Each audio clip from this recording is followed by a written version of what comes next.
Shalom, salam sejahtera, saya ucapkan kepada sahabat roti sorgawi yang terkasih.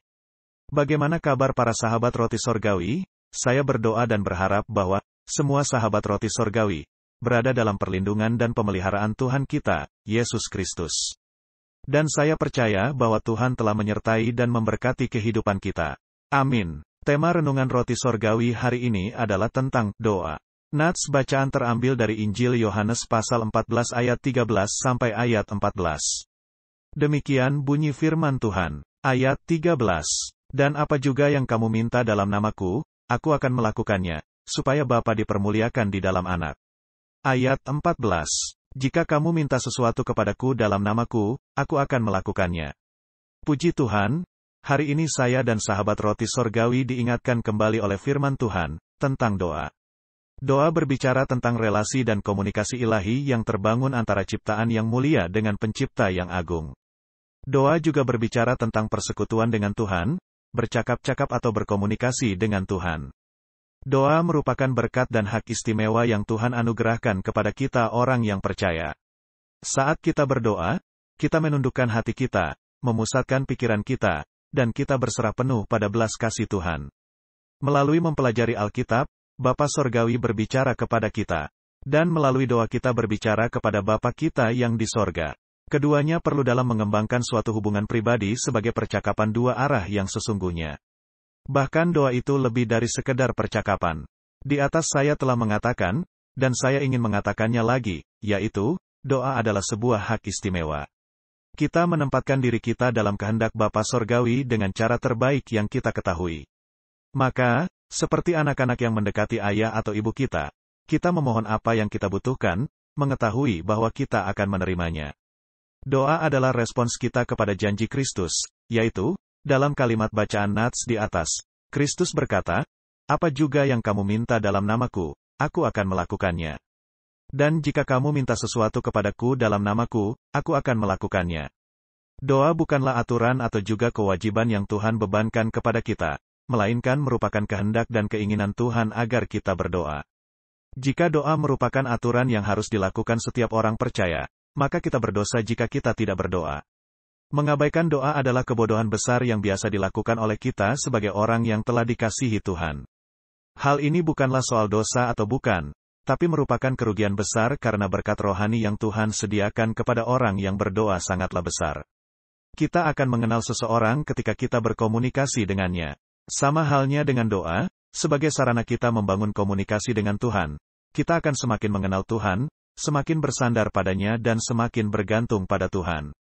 Tentu pengenalan akan Tuhan melibatkan pemahaman akan kebenaran Alkitab, maka dari itu doa tidak boleh dipisahkan dengan kebenaran Alkitab.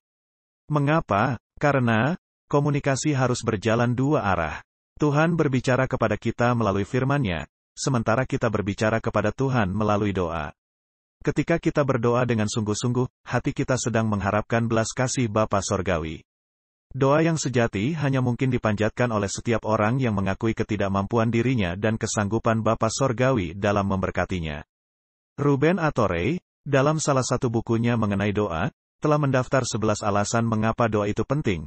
Pertama, karena ada iblis dan karena doa adalah sarana yang Tuhan tetapkan untuk melawannya. Nats firman Tuhan terdapat di dalam Yakobus pasal 4 ayat 7. Firman Tuhan berkata, karena itu tunduklah kepada Tuhan, dan lawanlah iblis, maka ia akan lari daripadamu. Kedua, karena doa adalah cara Tuhan bagi kita untuk memperoleh apa yang kita butuhkan dari Dia. Ketiga, karena rasul-rasul yang Tuhan berikan sebagai teladan bagi kita, memandang doa sebagai urusan yang paling penting dalam hidup mereka.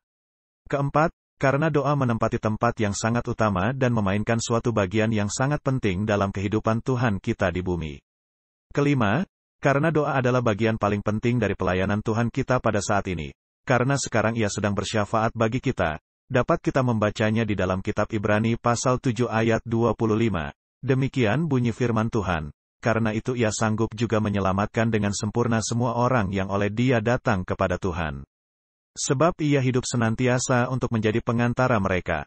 Keenam, karena doa adalah sarana yang telah Tuhan tetapkan untuk kita menerima belas kasihan dari-Nya dan memperoleh anugerah untuk mendapatkan pertolongan pada waktu kita membutuhkannya. Ketujuh, karena doa adalah sarana untuk memperoleh kepenuhan sukacita Tuhan. Kedelapan, karena doa dengan ucapan syukur adalah sarana untuk memperoleh kemerdekaan dari kecemasan, dan sebagai ganti kecemasan, damai yang melampaui segala akal. Kesembilan, karena doa adalah cara yang ditetapkan untuk memperoleh kepenuhan Roh Kudus Tuhan. Kesepuluh, karena doa adalah sarana yang dengannya kita dijadikan tetap waspada dan siap siaga untuk menantikan kembalinya Tuhan. Kesebelas, karena doa digunakan oleh Tuhan untuk meningkatkan pertumbuhan rohani kita, mendatangkan kuasa ke dalam pekerjaan kita, membawa orang-orang lain kepada iman dalam Kristus, dan mendatangkan semua berkat yang lain kepada gereja Kristus. Doa berkaitan dengan pertumbuhan rohani pribadi. Ketika jiwa bertumbuh, kehidupan doa menjadi semakin dalam, dan begitu pula sebaliknya. Sahabat roti sorgawi yang terkasih di dalam Tuhan Yesus Kristus.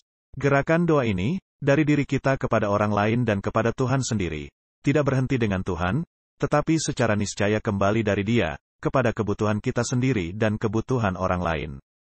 Kepedulian kita terhadap orang lain ditumbuhkan oleh penemuan bahwa dalam anugerah-Nya, Tuhan peduli kepada mereka seperti juga kepada kita. Ini membawa kepada doa syafaat. Puji Tuhan, haleluya. Demikian renungan roti sorgawi untuk kita renungkan hari ini. Kiranya renungan roti sorgawi selalu memberkati dan menguatkan kehidupan rohani kita bersama. Berbahagialah setiap orang yang mendengar, membaca, mengerti, serta berkomitmen melakukan firman-Nya dengan tekun dan setia. Tuhan Yesus memberkati. Haleluya. Amin.